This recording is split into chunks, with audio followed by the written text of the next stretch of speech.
Student class 12 का maths का DOE का annual examination practice paper release हो गया है। इसका कोड है 0412223 सेशन का।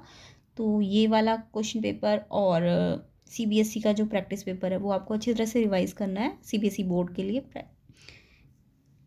तो इसका सोल्यूशन हम करने जा रहे हैं। इसका सेक्शन ये देखिए, स्टार्ट करते हैं।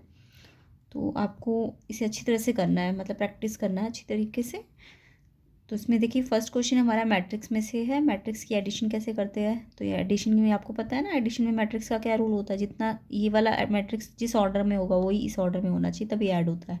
एडिशन और सब्ट्रैक्शन के लिए दो मैट्रिक्स का ऑर्डर सेम होना चाहिए। तो ये 2 × 2 है, ये भी 2 × 2 है। तो इसको हम ऐड करेंगे और फिर इक्वल करेंगे इस मैट्रिक्स के।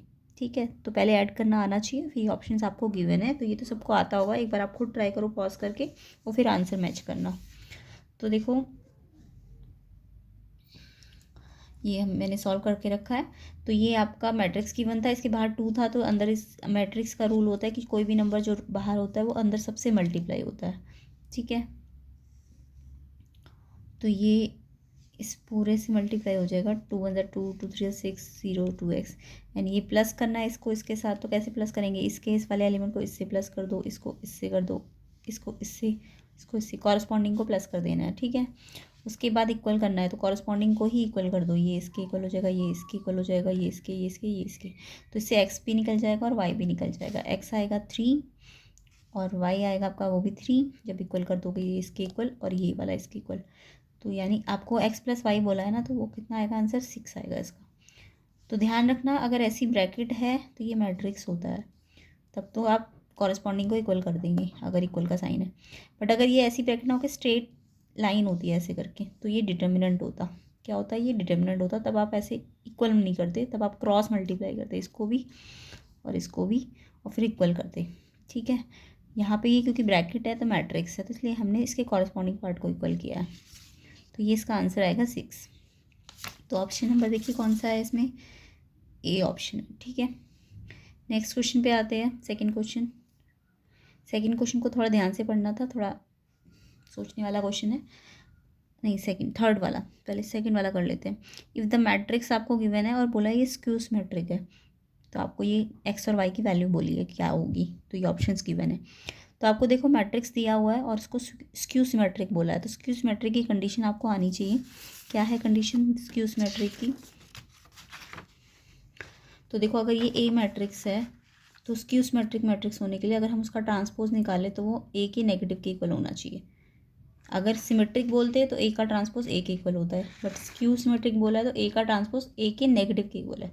तो हमें ए दिया हुआ है, ए का ट्रांसपोज निकाल लो। अब ट्रांसपोज तो सबको आता होगा, ये जो रॉ है इसे कॉलम में चेंज कर दो, इस रॉ को इस कॉलम में, इस वाली रॉ को इस कॉलम में, यानी रॉ को कॉलम बना देना है। ठीक है, तो ये हमारा ए ट्रांसपोज आ गया। अब ए ट्रांसपोज को ए के नेगेटिव के इक्वल करना है। ए ट्रांसपोज ये है, ए देखो ये था हमारा, अब ये नेगेटिव लेना है तो इसके अंदर के साइन चेंज हो जाएंगे। तो जो नेगेटिव है वो पॉजिटिव हो जाएगा और जो पॉजिटिव है वो नेगेटिव हो जाएगा। ठीक है, उसके बाद आपको क्या करना है, ये मैट्रिक्स इस मैट्रिक्स के इक्वल है, तो यानी कि कॉरस्पॉन्डिंग पार्ट इक्वल करने हैं। तो देखो हमें तो x और y निकालना है, तो x वाली टर्म ये है ना, ये वाली 3x, इसको किसके इक्वल करेंगे, इसके। या फिर ये भी x वाली टर्म है तो इसको किसके इक्वल करेंगे, इसके। तो अब भी x कितना आ जाएगा, 2 आ जाएगा। फिर ऐसी y वाली टर्म को y वाली टर्म यहाँ इसके इक्वल करेंगे। ये देखो ये y वाली टर्म को y वाली टर्म के इक्वल नहीं करना, जो आपका यहाँ पे कॉरस्पॉन्डिंग एलिमेंट है उसको इसके कॉरस्पॉन्डिंग एलिमेंट के इक्वल करना है। ठीक है, ये कॉरस्पॉन्डिंग एलिमेंट यहाँ था ना, तो इसके कॉरस्पॉन्डिंग इस ये था, कॉरस्पॉन्डिंग एलिमेंट को इक्वल करेंगे। जैसे यहाँ से x निकालना है तो ये इसके इक्वल करो, यहाँ से y निकालना है तो y इसका कॉरस्पॉन्डिंग एलिमेंट कहाँ है, ये है ना, ये a22 है ना, तो ये भी a22 है इसका। तो कॉरस्पॉन्डिंग एलिमेंट को इक्वल कर देंगे। तो यहाँ भी y है, यहाँ भी y है, लेकिन यहाँ -y है, तो ये -y यहाँ आके +y हो जाएगा। तो ये 2y आ जाएगा 0, तो y की वैल्यू कितनी आ जाएगी 0। तो यानी x की 2 वैल्यू और y की 0। तो ऑप्शन में देखो कौन सा ऑप्शन है, x यहाँ पे -2 है, तो ये है ऑप्शन, x 2 है और y 0, B option. Next question देख लेते हैं, क्वेश्चन नंबर 3। यहाँ पे भी देखो आपको थोड़ा सा सिंपल फॉर्म में दिया है, उसे समझना आना चाहिए। ए मैट्रिक्स है, शॉर्ट फॉर्म में ऐसे लिखते हैं मैट्रिक्स को, AIJ। अब 2 × 2 हो, यानी ऑर्डर इसका 2 है।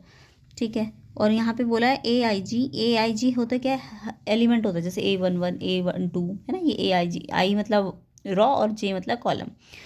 तो A I J 1 कब होगा, यानी ये एलिमेंट 1 कब होगा, जब आई नॉट इक्वल टू जे है, यानी जब रॉ का नंबर कॉलम के नंबर के इक्वल नहीं होगा, तो जो एलिमेंट आएगा वो 1 होगा।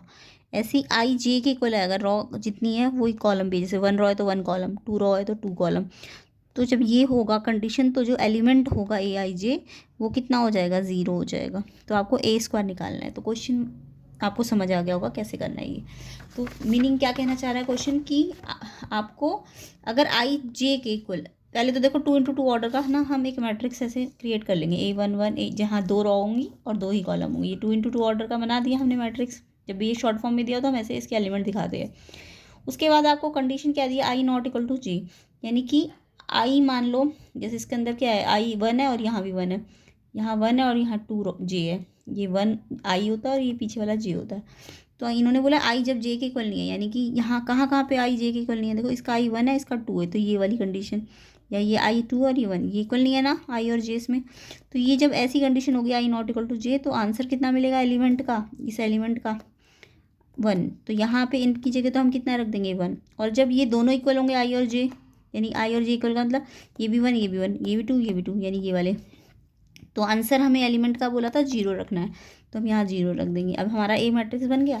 अब इसका स्क्वायर निकाल लो। स्क्वायर कैसे निकालते हैं, ए को ए से मल्टीप्लाई करते हैं, मैट्रिक्स की मल्टीप्लाई सबको आती होगी, ये वाला मैट्रिक्स ए दोबारा लिख देना है। अब ये रॉ इस कॉलम से मल्टीप्लाई होती है, फिर ये वाली रॉ इस कॉलम से। तो जब ये इससे मल्टीप्लाई होती है तो पहले ये इससे मल्टीप्लाई होता है, फिर ये इससे मल्टीप्लाई होता है और बीच में प्लस लगता है, ठीक है। सेम ऐसे ये वाला इससे मल्टीप्लाई होगा, ये इससे और बीच में प्लस। तो जब ये इससे होता है तो एक एलिमेंट बनता है, फिर ये इससे होता है तो ये वाला एलिमेंट बनता है, फिर ये इसी टर्न ये इससे होगा मल्टीप्लाई तो ये आएगा। कैसे करेंगे, ये पहले इससे मल्टीप्लाई, फिर ये इससे मल्टीप्लाई और बीच में प्लस, तो एक ही एलिमेंट आएगा। फिर ऐसे ये इससे होगा तो यहाँ पे एलिमेंट आ जाएगा। तो जब सॉल्व करोगे तो आएगा 1 0 0 1। ये 1 1 जब डायगोनल में होता है ना और जब बाकी जगह 0 होता है तो उसे हम आइडेंटिटी मैट्रिक्स कहते हैं। तो ये आई आ जाएगा इसका आंसर। तो इसका आंसर आई देखो ए ऑप्शन में। फोर्थ क्वेश्चन देखिए, ये भी मैट्रिक्स है, ए मैट्रिक्स गिवन है आपको, इसके एलिमेंट ए बी बी ए और ए स्क्वायर के एलिमेंट भी दिए हुए हैं ए स्क्वायर मैट्रिक्स के, अल्फा बीटा बीटा अल्फा। और आपको ना अल्फा बीटा ये वाला जो ए स्क्वायर निकाला है इन्होंने, इनकी अल्फा बीटा देखो, इनकी अल्फा बीटा की वैल्यू दी हुई है ना अलग अलग इस फॉर्म में, ए बी की फॉर्म में। तो वो देखने की क्या आएगी, तो हमें बताइए ये ए है, यहाँ से भी हम ए स्क्वायर निकाल सकते हैं ना। तो जो ये ए स्क्वायर आएगा वो इस स्क्वायर का क्या हो जाएगा बराबर, तो इससे अल्फा ए और बी की टर्म में आ जाएगा। तो पहले हम इसको लेंगे और इससे ए स्क्वायर निकालेंगे। तो ये देखो ए गिवन था, इसका ए स्क्वायर अभी मैंने थोड़ी देर पहले बताया, ए को ए से मल्टीप्लाई करते हैं। सेम वही रूल, ये वाला इससे मल्टीप्लाई होगा, फिर ये वाला इससे मल्टीप्लाई होगा।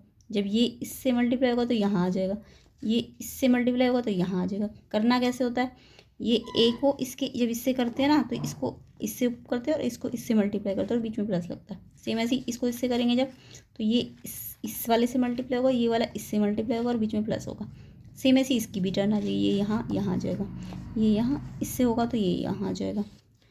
तो अब ये सॉल्व कर लो, ए स्क्वायर प्लस बी स्क्वायर हो जाएगा। ये ए बी कितना हो जाएगा 2ab, ये भी 2ab और ये बी स्क्वायर प्लस ए स्क्वायर। अब आपको ये जो ए स्क्वायर आया है, इसको जो दूसरा ए स्क्वायर दिया हुआ था हमें ये वाला इसके इक्वल करना है, ठीक है। तो अब आपको देखो कॉरस्पॉन्ड, ये मैट्रिक्स इस मैट्रिक्स के इक्वल है, तो इसके कॉरस्पॉन्डिंग एलिमेंट अल्फा किसके इक्वल हो जाएगा, इसके बराबर। और इसका जो बीटा है ये वाला यहाँ वाला है ना, तो ये वाला यहाँ वाले के इक्वल हो जाएगा। तो चाहे कहीं से भी निकालो उतना ही आ रहा है। तो अल्फा की वैल्यू आ जाएगी A square plus B square, beta की आ जाएगी 2ab। तो इसका ऑप्शन देखो कहाँ पे है, अल्फा ए स्क्वायर प्लस बी स्क्वायर और बीटा 2ab, ये तो ए बी है, ये है आंसर, बी ऑप्शन ठीक है इसका। नेक्स्ट क्वेश्चन देखो, question number 5। If A is N E square matrix order 3 × 3 है सच दैट डिटर्मिनेंट ए 5 है। ये देखो ऐसा ब्रैकेट होता है ना जब स्ट्रेट लाइन वाला डिटर्मिनेंट होता है, डिटर्मिनेंट ए 5 है, आपको वैल्यू फाइंड करनी है डिटर्मिनेंट ऑफ 2 ट्रांसपोज, ठीक है। तो इसके लिए आपको ये प्रॉपर्टी बेस्ड क्वेश्चन है डिटर्मिनेंट का। डिटर्मिनेंट अगर के ए होता है तो उसकी प्रॉपर्टी आपको याद रखनी होती है। तो क्या है उसकी प्रॉपर्टी, अगर डिटर्मिनेंट किसी कांस्टेंट और उस साथ में ए के साथ होता है तो ये जो कांस्टेंट होता है वो बाहर आ जाता है और जितना इस डिटर्मिनेंट का ऑर्डर होता है उस कांस्टेंट के ऊपर आ जाता है, ठीक है। और आपको पता है डिटर्मिनेंट एक स्क्वायर मैट्रिक्स होता है, तो अगर आपको ऑर्डर ऐसे 3 × 3 दिया हुआ है ना, तो आप सिर्फ 3 लोगे। अगर कोई भी स्क्वायर मैट्रिक्स है तो आप उसको 3 × 3 मत लिखना, सिर्फ 3 होगा उसका ऑर्डर, ठीक है। तो n यहाँ पे 3 है, तो यहाँ जो कांस्टेंट होता है ना इस डिटर्मिनेंट वाली प्रॉपर्टी में, ये कांस्टेंट तो बाहर आ जाता है, इस पर ऑर्डर आ जाता है, और ये जो डिटर्मिनेंट है सिर्फ इस पर लग जाता है, ठीक है। ये एक प्रॉपर्टी है। उसके बाद आपको ऑर्डर 3 दिया हुआ है इसका, 3 × 3 मत लेना, सिर्फ 3 लेना है स्क्वायर मैट्रिक्स में। तो यहाँ पे आपका 2 3 जा 8 आ जाएगा। अब देखो आपको डिटर्मिनेंट ए दिया है, बट डिटर्मिनेंट ए ट्रांसपोज थोड़ा दिया है, तो आपको एक प्रॉपर्टी और आनी चाहिए, डिटर्मिनेंट ए जितना होता है ना उसका ट्रांसपोज का डिटर्मिनेंट भी वही होता है, यानी डिटर्मिनेंट ए अपने ट्रांसपोज के डिटर्मिनेंट के बराबर होता है। तो अगर यहाँ पे डिटर्मिनेंट ए का ट्रांसपोज है, जबकि हमें तो ये दिया है, तो हम इसकी जगह ये लिख सकते हैं, क्योंकि आपस में जो ए का डिटर्मिनेंट आएगा वो एक उसके ट्रांसपोज का डिटर्मिनेंट भी आता है, ये याद रखना। तो यहाँ पे डिटर्मिनेंट ए 5 है, तो ये 8 5 40 आ जाएगा इसका आंसर। तो ये डी ऑप्शन होगा इसका। नेक्स्ट क्वेश्चन देखिए, ये आपका कंटिन्यूटी से है। ये फंक्शन है, यहाँ पे फंक्शन हमें अगर 0 से 1 x लेंगे तो ये फंक्शन होगा 5x - 4, और अगर 1 से 2 हो जाएगा डोमेन तो फंक्शन चेंज हो जाएगा। और बोला है कि ये जो फंक्शन है ये कॉन्टिन्यूस है x 0 से 2 पे, 0 से 2 पे कोई भी पॉइंट लोगे तो ये कॉन्टिन्यूस है, चेक नहीं करना, कॉन्टिन्यूस है। आपको ए जो मिसिंग है यहाँ पे, ये देखो ए मिसिंग है ना, वो उसको फाइंड करना है। तो जब भी ऐसे बोले कि कॉन्टिन्यूस है, अच्छा कॉन्टिन्यूटी के लिए कंडीशन क्या लगती है, लेफ्ट हैंड लिमिट निकालते हैं किसी भी एक नंबर पे, फिर राइट हैंड लिमिट निकालते हैं, और फिर फंक्शन को एट उस नंबर पे जिस पे हम लिमिट निकाल रहे थे उसके करेक्ट इक्वल रखते हैं। तो जब वो तीनों कंडीशन इक्वल आएगी तो हम बोलेंगे फंक्शन कॉन्टिन्यूस है, बट यहाँ पे तो फंक्शन कॉन्टिन्यूस दिया हुआ है। तो सबसे पहले तो ये वैसे तो शॉर्ट क्वेश्चन है, बट डिटेल भी आपको पता होनी चाहिए, तो इसलिए मैं डिटेल में बता रही हूँ, बट जिसको आती है तो वो जल्दी जल्दी कर भी लेगा इस क्वेश्चन को। तो देखो कंटिन्यूटी की कंडीशन क्या है, left hand limit right hand limit के इक्वल होना चाहिए, और फंक्शन जिस पे हम कंटिन्यूटी चेक कर रहे हैं उस फंक्शन, वो जो फंक्शन है उस पॉइंट पे भी निकाल के देखना होता है। जैसे अभी हमारे पास बोला था 0 से 2 पे ये सारी जगह पे कंटिन्यूस है, तो हम यहाँ पे 0 से 2 पे देखो 0 यहाँ इस फंक्शन में आ रहा है, बट इसमें थोड़ी ना आ रहा है, तो हम 1 के लिए चेक करेंगे, 1 क्योंकि इस फंक्शन में भी आ रहा है और 1 इस फंक्शन में भी आ रहा है, तो हम 1 यहाँ पे 1 से x 1 से छोटा और यहाँ पे x 1 से बड़ा है ना, तो x 1 से छोटा यहाँ पे, तो हम इसमें 1 -h 1 के हल्का सा राइट लेफ्ट पे जाएंगे, यानी हम लेफ्ट हैंड लिमिट निकालेंगे, और यहाँ पे इस फंक्शन पे हम 1 के थोड़ा सा हल्का सा आगे जाएंगे 1 + h पे, तो हम राइट हैंड लिमिट निकालेंगे। तो left hand limit right hand limit के इक्वल होनी चाहिए, और करेक्ट f1 पे भी चेक करेंगे फंक्शन को कि वो कितना आ रहा है, और वो तीनों कंडीशन क्या होनी चाहिए, इक्वल होनी चाहिए। और क्योंकि क्वेश्चन में बोला है कॉन्टिन्यूस है, तो हम ये इक्वल कंडीशन लेके चलेंगे, ठीक है। तो सबसे पहले तो 1 पे हम लेफ्ट हैंड लिमिट पे चेक करेंगे, तो x की वैल्यू हमने 1 से हल्का सा पीछे ले ली, 1 - h, तो 1 - h पे हम ये फंक्शन लेंगे, क्योंकि 1 - h तो यही फंक्शन के लिए है, ये x है 1 - h तो ये फंक्शन होगा उसमें, तो फंक्शन 5x - h है, और लिमिट कहाँ चली गई, x 1 - h, जहाँ x दिख रहा है वहाँ पे आप 1 - h रख दोगे। ये पूरा फंक्शन है ना हमारे पास, ये 1 - h पे हमें कौन सा फंक्शन लेना है, 1 से लेफ्ट, 1 से कम तो यही वाला है ना, तो ये वाला फंक्शन लेना है, और 1 से ज़्यादा पे ये वाला फंक्शन लेना है। तो 1 से कम पे जब निकालेंगे तो x जहाँ जहाँ है वहाँ पे हम 1 - h रख देंगे, ये 5 as it is, 4 as it is. फिर देखो अब जब हम x रख देते हैं ना 1 - h जो भी x की वैल्यू है, तो हमारी लिमिट चेंज हो जाएगी, h टेंस टू 0 हो जाएगी, और फिर h की वैल्यू जो लिमिट की वैल्यू है वो हम यहाँ पे रखेंगे। तो देखो h जब मैं यहाँ पे 0 पुट करूँगी तो 1 - 0 1 हो जाएगा, और 5 1 से मल्टीप्लाई होकर 5 आ जाएगा, और ये 4 एज इट इज़, तो ये 1 आ जाएगा सॉल्व करके। तो लेफ्ट हैंड लिमिट हमने 1 - h पे चेक की, तो कितना आंसर आया 1। ऐसे ही अब हम राइट हैंड लिमिट पे भी चेक करेंगे, तो राइट हैंड लिमिट जब हम करेंगे तो x को 1 + h करेंगे, है ना, तो 1 + h पे हमें कौन सा वाला फंक्शन लेना पड़ेगा, ये वाला, क्योंकि 1 ये 1 से बड़े पे तो यही वाला फंक्शन है ना हमारे पास। तो 4x² + 3ax, जहाँ जहाँ x है वहाँ पे आप 1 + h रख दो, 4 एज इट इज़, x की जगह 1 + h, इस पर स्क्वायर है, फिर +3a, x की जगह 1 + h। अब मैंने क्या कहा था, लिमिट h टेंस टू 0 हो जाती है, तो यहाँ पे जहाँ जहाँ h होगा नेक्स्ट लाइन में उसमें h की जगह यहाँ 0 रखो, यहाँ भी 0 रखो, तो ये 1 + 0 1 हो जाएगा, और 1 का स्क्वायर 1 हो जाएगा, तो 4 1 ज़ा 4 हो जाएगा। ऐसे ही 1 + h यानी h 0 रख देंगे जब यहाँ ये लिमिट, तो 1 + 0 1, 1 को 3a से मल्टीप्लाई करोगे तो 3a आ जाएगा।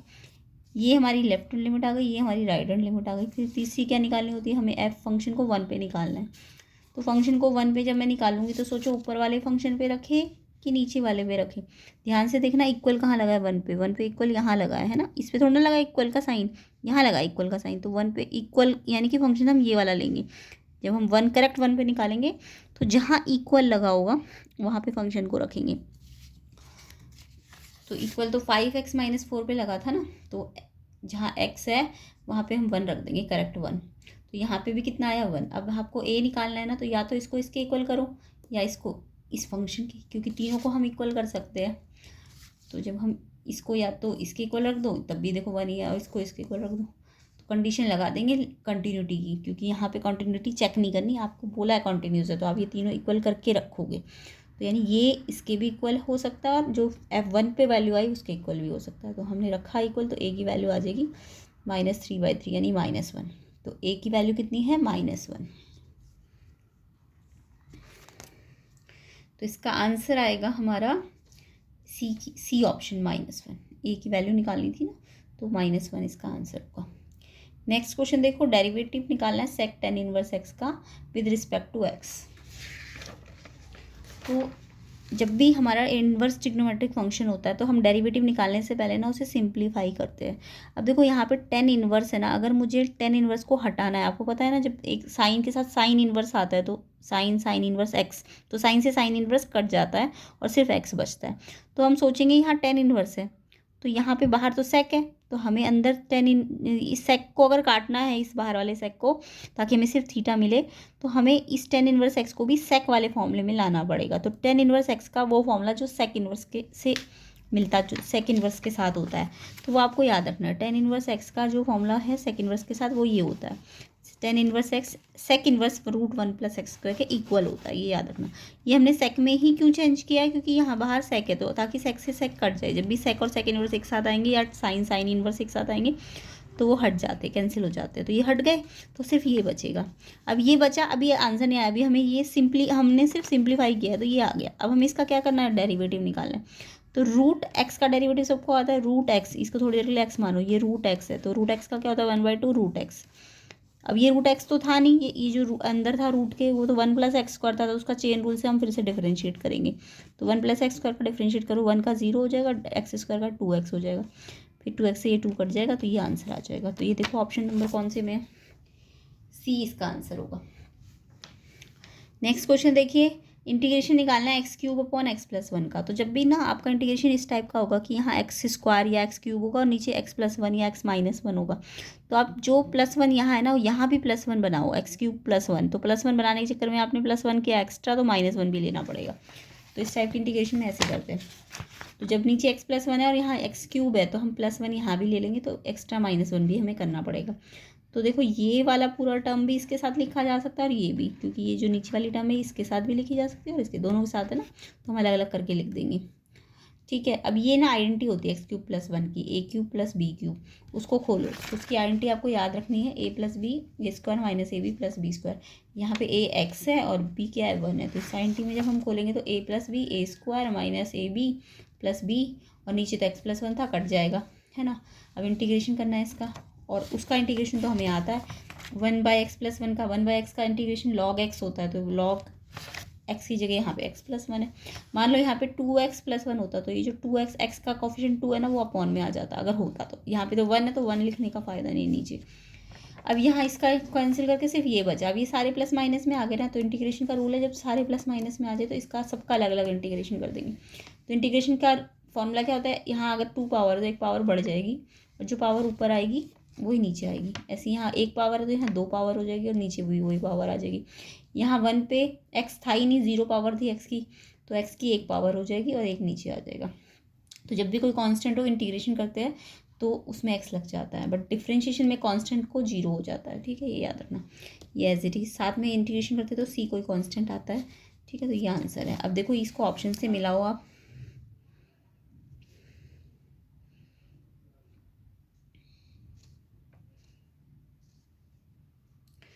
तो ये कौन से ऑप्शन में आपको दिख रहा है, x + x² / 2, x² / 2 प्लस में नहीं आया, माइनस में आया आपका, है ना। तो ये तो नहीं है पहला वाला। दूसरा वाला देखो x प्लस, ये प्लस में आ गया, ये माइनस में आ गया, बट माइनस में x³ नहीं आया, x³ भी हमारा प्लस में आया, तो ये भी नहीं है। इसमें x प्लस में आया, ये माइनस में आया और ये माइनस में आया, जबकि ये दोनों माइनस में आ रहे हैं हमारे, ये दोनों हमारे प्लस, सॉरी ये तो माइनस में आ रहा है बट ये प्लस में आ रहा है, x³/3 तो प्लस में आ रहा है ना, और ये माइनस में आ रहा है, तो ये लास्ट ऑप्शन हमारा ठीक है, यानी कि डी ऑप्शन। ये प्लस का आ रहा है, ये माइनस का रहा है, ये प्लस का रहा है, और फिर -log 1 + x, तो डी ऑप्शन इसका आंसर होगा। 9th क्वेश्चन देखते हैं। इंटीग्रेशन करना है 10x का 0 to π/4 डेफिनेट इंटीग्रल निकालना है आपको। तो 10x का इंटीग्रेशन आपको फॉर्मूला याद होना चाहिए। तो देखो 10x वैसे तो किसी के डिफरेंशिएशन से नहीं आता ना, जैसे sec² x का इंटीग्रेशन होता तो हम सोचते sec² किसका डिफरेंशिएशन है, 10x का, बट हमारे पास 10x किसी के डिफरेंशिएशन में आता है, नहीं आता। 10x किसी का डिफरेंशिएशन होता है, नहीं होता ना 10x। तो 10x के लिए इंटीग्रेशन का आपको एक डायरेक्ट फॉर्मूला याद करना है, वो होता है log sec x, या तो log sec x होगा तब तो प्लस साइन होगा, या फिर log cos x ले हो गया अगर आप 10x का इंटीग्रेशन का फॉर्मूला आपको याद रखना है, या तो ये होता है या ये होता है। अब अगर sec x लेते हो तो प्लस होता है, लेकिन cos x लेते हो तो माइनस में होता है, ये याद रखना। अब हमने कर दिया 10x का इंटीग्रेशन, ये तो आपको याद रखना पड़ेगा, ठीक है। 0 to π/4 लिमिट पे अब इसे निकालो, तो अब जहाँ जहाँ x है ना पहले अपर लिमिट लगाओ, log cos x की जगह क्या रख दो, π/4। फिर जब अपर लिमिट लग जाती है x की जगह, तो फिर हम नीचे वाली लिमिट लगाने के लिए माइनस का साइन लगाते हैं, फिर इस पर हम ये 0 को रखेंगे x की जगह। अब cos 0 की वैल्यू तो सबको पता है 1 होती है, और log 1 की वैल्यू भी आपको पता है 0 होती है। अब cos π/4 की वैल्यू 1/√2 होती है, log 1/√2 आ गया। अब देखो बाहर तो माइनस था, लेकिन हमारे ऑप्शन में कहीं भी माइनस साइन तो है ही नहीं, है ना, तो हमें इस माइनस को हटाना पड़ेगा।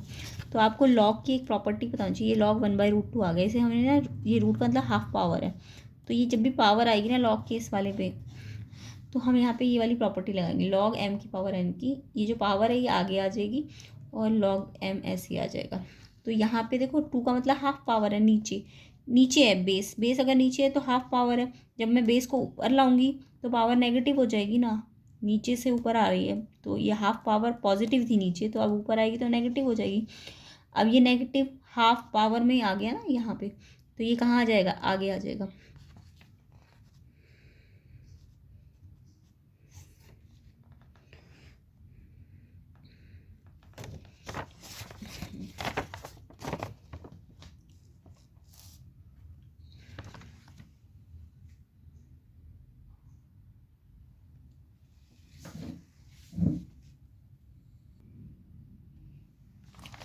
तो देखिए ये जब प्रॉपर्टी आप लगाओगे तो ये जो पावर है ये आगे आ जाएगा, तो ये माइनस और यहाँ भी माइनस, तो ये प्लस हो जाएगा, और ये हाफ आगे आ जाएगा और ये log 2 बचेगा, है ना। तो हाफ log 2, तो ये प्रॉपर्टी हमने लगाई है। बाकी हमने यहाँ पे 2 बेस को ऊपर लाने के लिए इस हाफ पावर को पॉजिटिव से कैसे किया, नेगेटिव, और ये पावर आगे आ जाती है लॉग में। तो हाफ log 2 इसका आंसर होता है, याद भी रखना आपको। जब 10x का इंटीग्रेशन हो तो पहले तो ये फॉर्मूला याद रखना, या तो ये या ये, और इसके अलावा जब 0 to π/4 लिमिट होती है तो ये वाला आंसर आपको याद रखना है, हाफ log 2। तो हाफ log 2 इसका आंसर होगा, B option. Next question 10th question और देख लेते हैं, उसके आगे के क्वेश्चन हम नेक्स्ट पार्ट में देखेंगे। तो नेक्स्ट पार्ट में इनको अच्छी तरह से कर लेना पहले 10 तक, उसके बाद कमेंट बॉक्स में लिखना कि आगे की सोल्यूशन आपको चाहिए, और इसकी PDF भी आपको डिस्क्रिप्शन में लिंक में मिल जाएगी। तो क्वेश्चन नंबर 10 देख लेते हैं। The degree of the differential equation, ये डिफरेंशियल इक्वेशन दी हुई है आपको, तो ये डिफरेंशियल इक्वेशन में डिग्री पूछी है। तो डिग्री निकालने के लिए या ऑर्डर निकालने के लिए पहले ना हमें इस डिफरेंशियल इक्वेशन को ना सही फॉर्म में लाना पड़ेगा। सही फॉर्म मीन्स ये जो डिफरेंशियल इक्वेशन में ये जो यहाँ पे 3/2 पावर है ना, वो नहीं होना चाहिए, मतलब कोई भी पावर फ्रैक्शन या नेगेटिव में नहीं होनी चाहिए। ये पावर हमें ये जो पावर है ना 3/2 फ्रैक्शन वाली पावर, वो हटानी पड़ेगी। तो उसको हटाने के लिए देखो, यानी कि पूरा नेचुरल नंबर में कोई पावर होनी चाहिए, या तो 1 हो या 2 हो या 3 हो, कंप्लीट नंबर जिसे कहेंगे। कभी भी फ्रैक्शन वाली पावर या नेगेटिव पावर नहीं चलेगी, तो ये तभी हम ऑर्डर डिग्री बता पाएंगे, अदरवाइज़ हम, हाँ अदरवाइज़ आप यहाँ पे देखोगे कि ये सबसे बड़ा ऑर्डर 2 है, तो ऑर्डर 2 पे ये पावर 1 दिख रही है आपको, तो आप एक आंसर लिख दोगे तो गलत हो जाएगा। ये हाईएस्ट ऑर्डर तो 2 है ना इसका, तो ऑर्डर 2 और इसके ऊपर जो पावर होती है वो डिग्री होती है, बट वो तभी होती है जब ये पावर, ये जो 3/2 है ना, ये कंप्लीट नंबर में हो, ये फ्रैक्शंस में ना हो।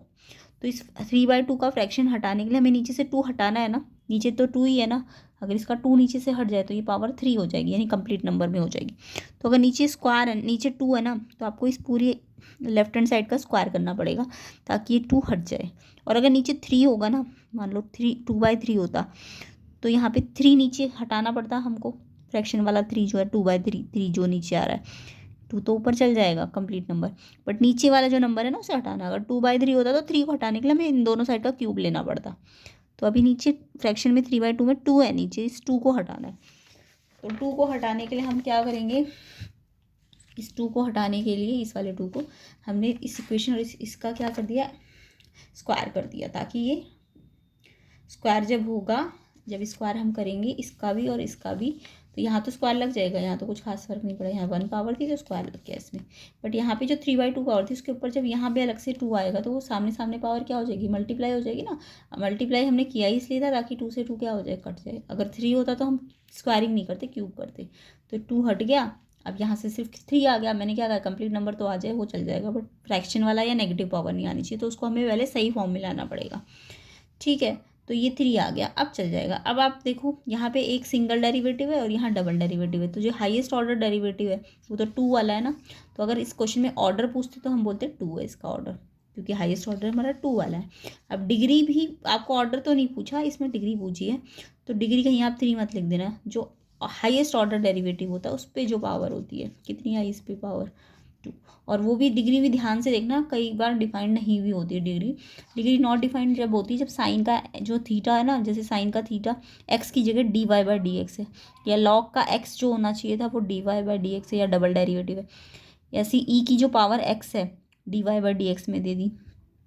ठीक है, तो जब भी आपके ऐसे वाले ई एक्स में एक्स की जगह डेरिवेटिव होगा या लॉग एक्स की जगह डेरिवेटिव होगा, साइन dy/dx होगा या डबल डेरिवेटिव होगा, तो जब ऐसे फंक्शन होंगे, जब साइन का थीटा डेरिवेटिव हो, जब लॉग का जो एक्स है वो डेरिवेटिव फॉर्म में हो, ठीक है, तब जो हम कहेंगे डिग्री नॉट डिफाइंड। बट यहाँ तो ऐसा कुछ है नहीं, तो जो ऑर्डर है उसके ऊपर जो पावर है उसी को हम डिग्री कह देंगे। तो डिग्री देखो यहाँ से 2 आई, अगर आप शुरुआत में ही देख लेते तो आप डिग्री इसके हिसाब से 1 लिख देते ना, तो गलत हो जाता, क्योंकि ये फ्रैक्शन है। आपको फ्रैक्शन को हटाने के लिए, यानी फ्रैक्शन का ही जो नीचे वाला पार्ट है इसे हटाना है, तो यहाँ 2 है तो स्क्वायरिंग कर दो, अगर नीचे 3 होता तो क्यूब करते। अब आपको डिग्री डिफाइंड है क्योंकि क्वेश्चन में, तो डिग्री किसकी कौन सी होती है, जो हाईएस्ट ऑर्डर होता है उस पर जो पावर होती है। तो ऑर्डर तो नहीं पूछा था, डिग्री पूछी थी आपसे, डिग्री 2 है इसकी, तो डिग्री 2 है डी ऑप्शन में। ठीक है, तो आपको आई होप ये क्वेश्चन अच्छी तरह समझ आया होगा। आगे के क्वेश्चंस के लिए कमेंट बॉक्स में भी लिख के देना कि क्वेश्चन के सोल्यूशन आपको चाहिए। बाकी आप खुद ट्राई करना इनमें से 1-2 क्वेश्चन और इनके आंसर कमेंट बॉक्स में लिख के देना। ठीक है, प्रैक्टिस पेपर पूरा करने के लिए इसका CBSE प्रैक्टिस पेपर भी आपको चैनल में मिल जाएगा, प्लेलिस्ट में जाके आप चेक कर लेना। और अच्छी तरह से CBSE की प्रिपरेशन कीजिए, चैनल के साथ जुड़े रहिए, वीडियो को शेयर कर देना और चैनल को सब्सक्राइब कर देना।